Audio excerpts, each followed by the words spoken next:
There is a version of the legend of King Arthur, where young Arthur pulls a sword from a stone. And the sorcerer Merlin is a blacksmith, and young Arthur is a blacksmith's apprentice.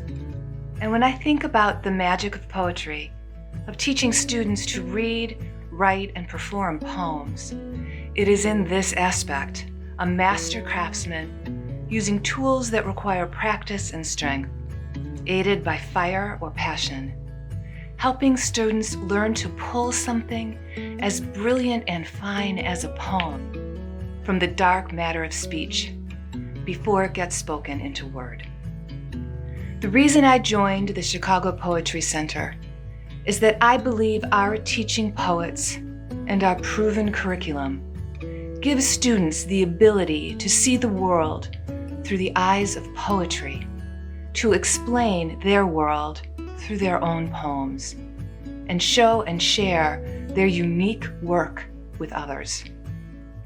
And that this creates a fluency with language, a comfort with self-expression, an ability to receive and appreciate the worlds and words shared by others that makes stronger students and more empathetic and compassionate humans. I was a bit of a fixture, a bit of a groupie, let's say, at the all-school readings. And I think maybe what I was struck by was that poetry was accessible for every single kid. It didn't matter which school, it didn't matter their age, it didn't matter all the different other identifiers or identities that were close to them. Every kid could get up and share something amazing, share something meaningful, share something that was a reflection of who they are and how they see the world.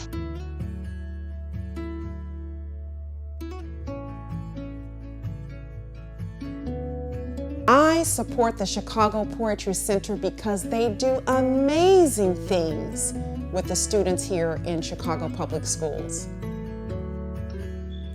I'm grateful to be a part of the Chicago Poetry Center and to support our mission to connect people with poetry, equitably engage poets with the community, and foster creativity and literacy in schools. You want to be part of the world's better angels? Support poetry and the Chicago Poetry Center.